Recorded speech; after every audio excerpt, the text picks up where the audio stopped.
What is going on, everyone? Jason the Train Freak here, and today I got a layout update for you. We are very well past due. Last layout update happened to be in September of 2024. Here it is just a few days before Christmas. So December 24, it's been a couple of months, 3 months since I've done a layout update. And on that last layout update, I talked about doing some track changing. So this maintenance away train here has been extremely busy. And so before we get into it, I'm going to encourage you, if you have not, or if you don't remember, go back and look at the last layout update and fast forward past the double crossover where I talked about doing the track changes here in Hickory Ridge. And this update is going to make a whole lot more sense to you. Alright, before I get to the track changes, I would like to show some things that I've actually done in the train room that does not involve the layout. So let's go check that out first, and then we will come back to Hickory Ridge. Alright, welcome to the dispatcher's computer and staging. This is upper staging. We're going to have bottom staging down here way in the future. Nowhere near ready for it right now. This is also my messy workbench. It's where I've been building turnouts. And unfortunately, I'm at a holding pattern because this is all of the copper ties I have left. And that's not enough to build another turnout. So until I get some more ordered from FastTracks, that'll be it. One of the things I did get in was this little paint rack here. And I know the lighting's not the best here, but I didn't want to blind you. So I got this off of Amazon. I'll put a link down in the description. But they have different sizes, and I will say this one here is really good at holding my mission model paints. And it even fits some of the bigger bottles. This will actually hold the apple barrels too, but if you also have some of these little small Vallejos, this section down here will hold some Vallejos. There are holes in the top, you can see right here, and you can see I put a few paint brushes up there, and then you got a few drawers here. So I've got, like, you know, some of my, like a weathering brush, Mr. Putty in there. I keep my Tamiya weathering masters there. But these, it's called Plyodex. I think it's Plyodex. And they make different ones, different sizes. They even have corner modules. Highly recommend. I'm hoping to get me some more of these. And just so that way you know, I put my U50, my GE U50 under it with track and cork. So you can see that it is more than high enough. So staging's actually going to kind of go under it. But it shouldn't be a problem. Of course, got all my channel stickers here. That's just Northlands on the side. Heath from Humanity Junction got me that a while back.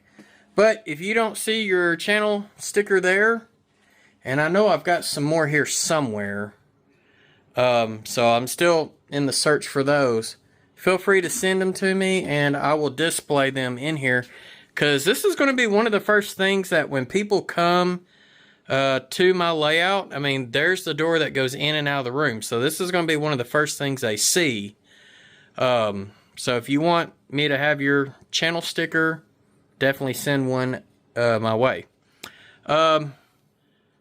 The clock, that is a new acquired piece that I just recently got. Pretty cool story on it, but this is just kind of my wall with some paintings. Actually, that one and that one are prints of paintings. This one was given to me by a friend of mine, but that's print number 3 of 30. And then this one here was actually given to me by a customer of mine, and that is print number 79 of 125. my customer, he actually ran the Arkansas Midland in the Pensley paint scheme before G&W took over. So he was kind enough to give me that already pre-framed. So I thought that was pretty nice. The clock I actually purchased from an estate sale. And I want to say it's number 47 of 60. So only 60 of these made. Fordyce and Princeton Railroad, 100 years of woodland service. This is a railroad that acquired some old Rock Island trackage in Arkansas, which Fordyce is actually going to be the town of the bottom staging. But that's where the Rock Island interchanged with the Cotton Belt along with Brinkley, so two different lines. But they were the sister railroad to the Ashley, Drew, and Northern, which is going to be one of the railroads that will be running on my layout on the bottom level. The last president of the railroad, his name was Russell Tedder, and he actually has a book, and I have a copy of that book put up. It's called Forest Rails. If you are wanting to do anything logging type railroad, I highly encourage that you get that book.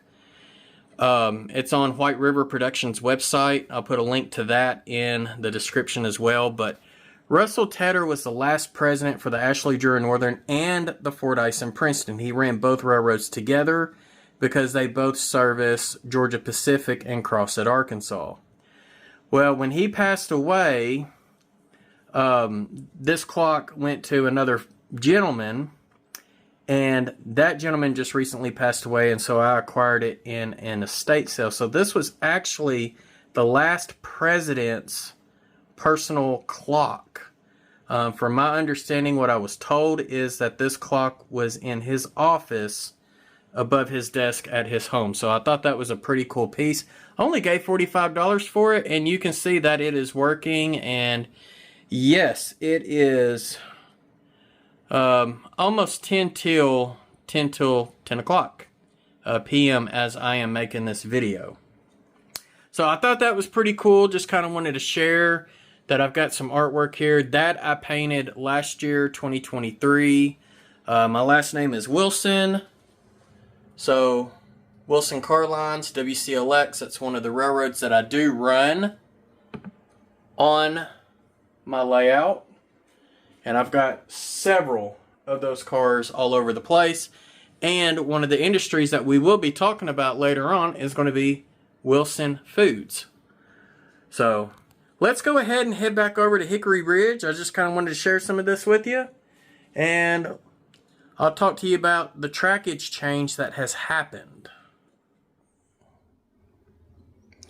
Okay, so I'm going to be honest with you. It is kind of hard to fit a 20-foot wall on this camera. So we might have to kind of go back and forth through different areas so that way I can do my explanations and whatnot. But since the last video, which if you look and you see the little donut over there, right under the donut is the dreaded double crossover that I did in the last video. Well, ever since, I have redone the main line. So double main, we brought it a little closer. We've also made it open-ended. So used to, what we had down there was a single crossover turnout going into Hickory Ridge, and then another single crossover going back. Well, I took that out and actually ended up building those three turnouts just like these three turnouts here as one piece. So now we have made Hickory Ridge open-ended. So this maintenance away train here is facing north. The passenger train further down is facing south. Used to, Hickory Ridge could only be serviced by a northbound local. Now it can be serviced southbound before it goes to the town of Brinkley, which is over here, and this is where the main line is currently ending. So I haven't done any work over there except for ripping up the main line and ripping up the Rock Island way over that way. And we'll talk about that stencil here in a little while. But to pan back around, the local will come and he will drop off. So you can see there's 3 tracks. So that's track 1, track 2, track 3. Track 1 is long enough to hold 7 40-foot cars. Track 2 is long enough to hold 4 40-foot cars, and track 3 is only long enough to hold 2. Track 1 is going to be for the local pickup only. Tracks 2 and track 3 are going to be for the local's drop-off. So in other words, the local cannot overpower inbounds rather than the outbounds. So most of the time, the outbounds might not have 7 cars. All right. In order to do that, I had to put in a double slip right here. So this is a double slip. I did a live stream a while ago, and I'll throw a card up on that live stream where I attempted to build a double slip with a paper stencil. It did not go so well. I ended up buying the jig from FastTracks, and there you go. I was able to actually had to take it all the way apart and rebuild it. So ended up wasting some of the ties, but it needed to be done. It was not built good at all. That is actually, I will tell you, the double slip is a lot harder to build than the double crossover. Even though the double crossover is a lot more time consuming and a lot more materials, this is absolutely the hardest build that I've ever done. So if you plan on building any of these, I do not recommend trying to do it on a paper stencil. Buy the jig. Okay, carrying on though. So, you know, 3 tracks. This track here that's got the little scale house on it, that's going to be a runaround track. Now, right now, like I said, I've run out of ties, PC ties. So I'm in a holding pattern. I can't really do much, but I will get over there and explain how that's all going to work. Here we got a locomotive, and this will be a locomotive shed. Maybe a canopy. Don't know exactly what it's going to be as of yet. Right now, the cotton belt is running it. This is actually one of my brand new Baldwin VO 1000s. This is a Bowser. And yes, I have installed Soundtrack's Blue Nami in it already. But I got that for a good deal from a train show. I think I paid like $85 for it. And it was only a DC model. But I built the turnout here. And here we have this track. And just kind of follows. And it ends here, where this bumper is. From the bumper all the way, not to this turnout, but to the points of this turnout, I can easily fit that Baldwin VO 1000 plus 6 40-foot freight cars. So that's definitely no problem. One of the other turnouts I built was this one here. Now, I've already had that one in place. But what I wanted to do here was this track originally just went to that turnout. And then this track actually went to, a different track. So if you were trying to move cars between this industry here, this is Wilson & Company, even though I have no sign. Cars are originally moving from this track to that track, had to go all through the yard just to come into this track here. Now I'm keeping it all separate. It's not even going to be part of the yard. But one of the things that I am going to change is receiving is going to go in here. That's still going to be the cleaning track, and then this is going to be shipping. So I did that as well. So let's kind of talk a little bit more how it works. So let me get positioned a little closer in the middle, and we can kind of talk about, Shack-A-Sit, Budweiser, and Passmore gas. All right. So, of course, this track here is going to be the runaround track. So if you notice, Wilson & Company is really going to be the only industry, even though you can't see the trackage there. So what I want you to picture is there's going to be a turnout here. This was the next one I was going to build. And this turnout was going to be a right-hand turnout. So this track would actually go straight towards this track here. Now this track's going to get adjusted later on. But it would come and diverge into this ladder here, which is just a simple ladder that goes into, towards the main line. So this track here, being that it only holds 2 cars, 2 40-foot cars, these are going to be reserved specifically for the Wilson and Company cars, and that's pretty much it. So that way the locomotive could easily take these 2 cars, or he can run around them on the runaround track, come this way, hit the ladder, come, and he's going to push the cars into the yard lead down there, and then he'll pull them through the scale to be weighed.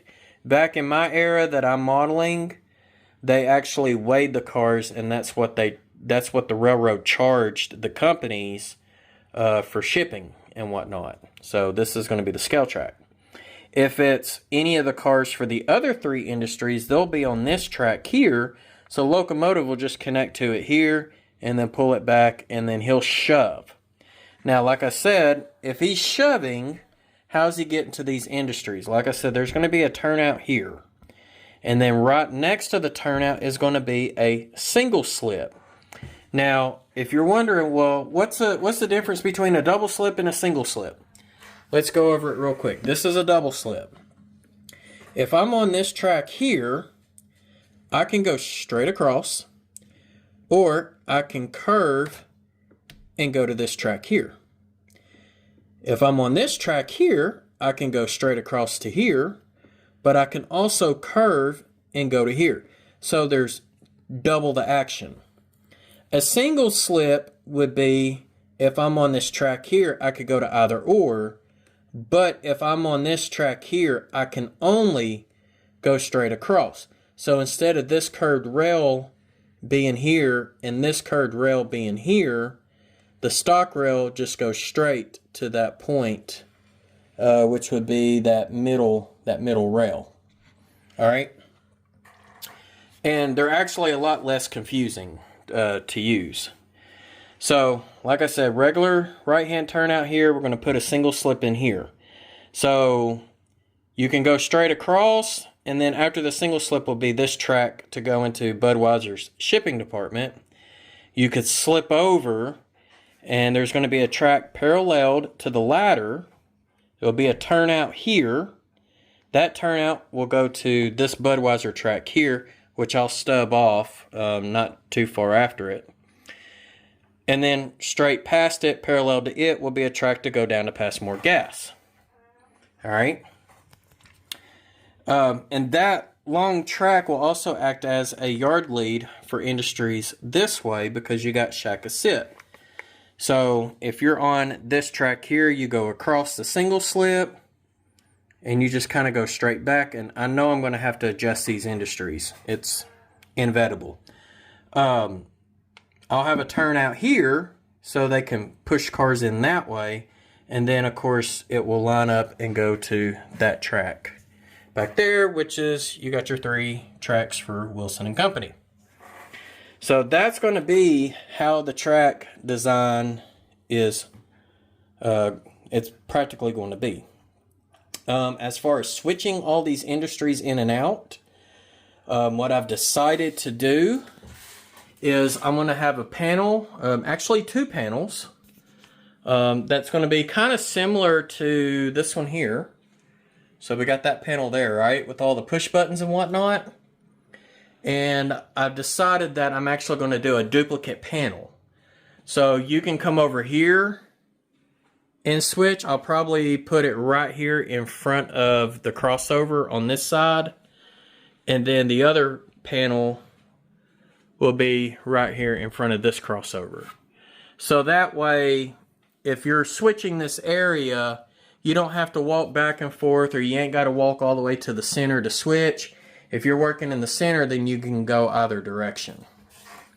All right, so right now, this area kind of looks empty. So let's see what it would look like if I processed JMRI Ops Pro a few times. No, I'm not going to run a train. But let's say that I did some simulation processing with it and see kind of what Hickory Ridge would look like when there's actually some rail traffic moving. So let's do that. Alright, so I went ahead and did 3 days worth of simulations. That means just moving, running schedules of the Cotton Belt local, the Rock Island local, and the Hickory Ridge industrial, which is the switcher in front of us. And some cars did get moved in and out of all the industries. For some odd reason right now, Wilson Foods is completely empty. Not sure why. But there is a Wilson reefer car sitting there waiting to be picked up. So that should tell you that there has been some movement. Also, if I pan over here, you can see that there is a car waiting to be picked up. And another one waiting to be picked up. So there might be 2 more cars fixing to run over here. But right now it's completely empty, which is interesting. I think that might change once I get more cars added. Because as the trains go back to staging, I'm actually trying to fill them up. But sometimes they say, hey, we don't have room for this or that. So not real sure why that is, or it says it doesn't have any possible destinations. But with that being said, I'm still having to tweak my JMRI, just still trying to figure it out with this new flow, because used to, the local would bypass this location on the way to Brinkley. Now it doesn't. Also, I added a second schedule for the switcher, and because the local is coming southbound first to do a drop-off, the switcher will need to work in tandem while the local is over at Hickory Ridge doing its drop-off and pickups. So that's kind of like a 2-person operating job at one time. So once the local comes in, drops off a cut of cars, pick up a cut of cars, then the switcher's going to work. The local will go to Brinkley, do the same thing there.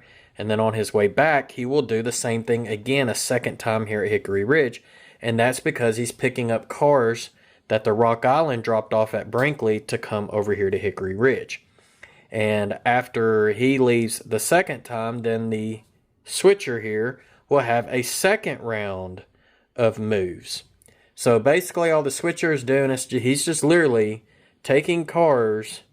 Well, he's picking up cars from the industries first and moving them to track 1, but then he'll take cars from track 2 and track 3 and move it to the industries to be spotted. So that's kind of where I'm at with Hickory Ridge. Let's go look at Brinkley real quick, and this will be kind of like, hey, this is what, when I get 3 more turnouts and a single slip finished, built here, get it all wired in, and we can actually start doing some operations over here. Let me show you the monster that I'm going to be building over at Brinkley. Alright, welcome to Brinkley. And no, Riceland is not staying there. I just have it here. It's out of the way for the moment. Riceland's actually, this Riceland here is actually going to go in the next town that has not been built yet, and it's going to be on top of the helix. And that's going to be Stuttgart, Arkansas. So that's where my Riceland will eventually go. I've got a different grain elevator. It's the Walders Valley Growers, so you can look it up. I can post a link in the description too. Haven't built it yet. It's going to replace where Riceland used to be over at the town of Wiener, and I'm going to rename it to Producers Rice Mill, which Wiener has both a Riceland and a Producers. But this paper template you see here in front of you, that is the exact track configuration that I had before. But the difference is, if you notice, my track is lined up with this cork here. It actually used to be where this line was, and you can kind of see a little bit of the fading of the plywood. So I've actually shifted it over. So this is where the old cork used to be, so we're going to move that over as well. We're going to make some adjustments. Basically what I'm going to do is there's a small straight section there under the bridge, and it's just going to be a continuous curve. But what I'm wanting to build is basically the same thing. However, we're going to make it one piece. And yes, that is going to be a fun task to do. No, I'm not kidding. It's going to be fun. Might be a little difficult because I have not built diamonds yet, but you've already seen me build 2 crossovers. We're going to add a turnout a little differently than the last time. And then you got this here. And sliding it over, what it's going to do, it's going to allow me to make each of those tracks just a tad bit longer. Also, what I'm doing is, if you look at the cork here, you can see the cork is not lined up perfectly.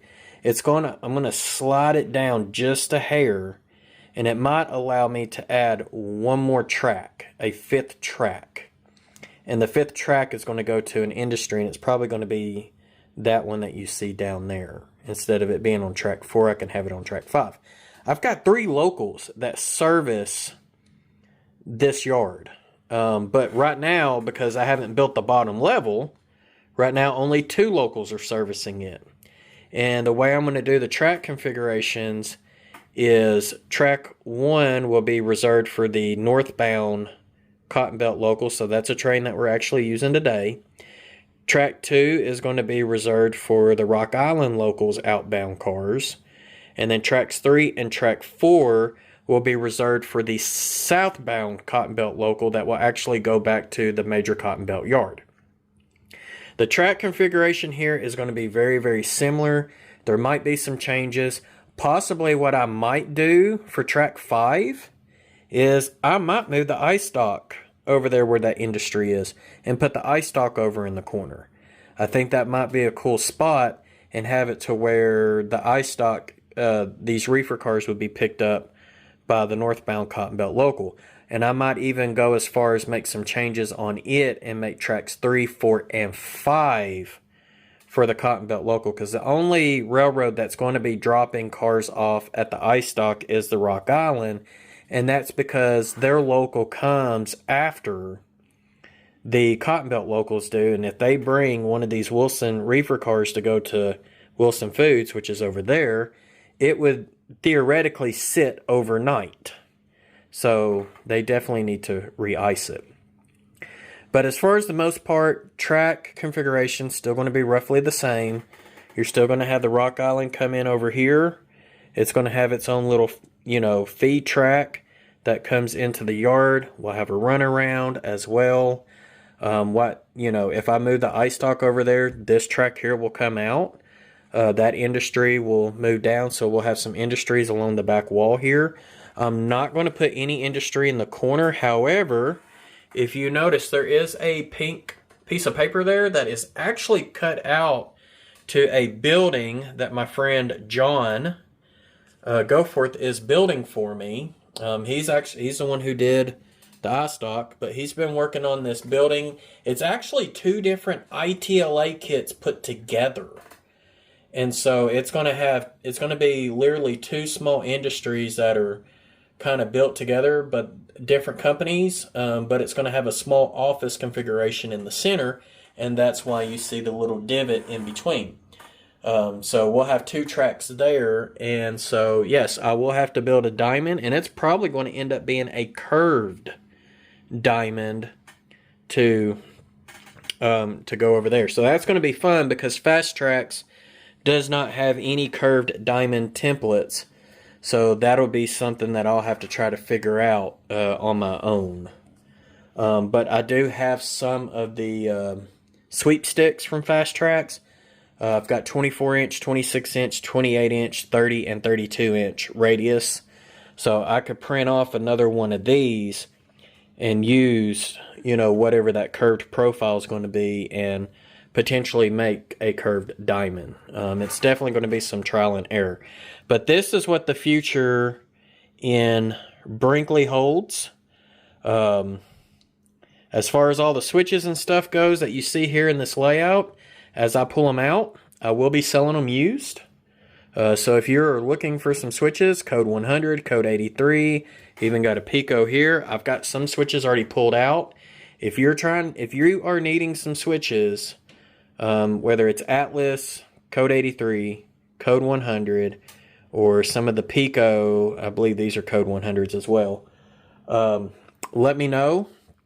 And what I'll try to do is get a list together So if you're interested, just let me know. I'll help you save a few bucks. I'm not asking a whole lot for these switches at all. I think the Atlas Code 100s, I think I'm only asking like 10 bucks a piece for them. The Pico, it'll definitely be probably 40% off of what a brand new one would cost. And I do have springs. Pico did send me springs to replace that, you know, like that double slip right there in front of us. So if that is something you're interested in, just let me know. And I'm sure we can work something out on that. Some of the switches I did modify, and this is something that would be good for y'all to see, because it's been a while since I've gone over this. But if you're using, these are number 6 switches. So if you notice, I've cut off the straight section because they build them too long. If you cut off, you can throw in your next set of points right behind it, and it will actually make your yard tracks with the proper, better spacing instead of them being spaced too far out. So that is something that you could easily do. So, all right, just something I want to show you. So other than that, that's pretty much all I've got as far as this layout here goes. I just want to wish everyone happy holidays. You got Christmas, Hanukkah, Kwanzaa, winter solstice. I think, yeah, winter solstice is going to be here as well. I think that's maybe tomorrow, depending on what day you're watching it. Might already passed.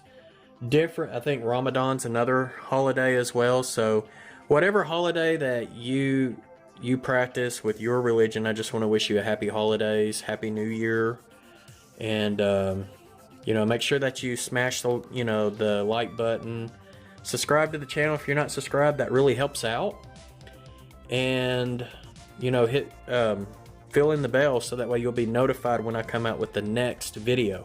My next video most likely will be a slideshow like I did last year, showing what all I did for the year 2024, and it's been a crazy year. So, and then if you're interested, check out my channel memberships too. I got some pretty cool perks in there that give a little extra than, you know, what the free stuff does. But hey, subscribe, it's free, it doesn't cost you anything. So other than that, y'all be safe out there. Wish you happy holidays and happy railroading.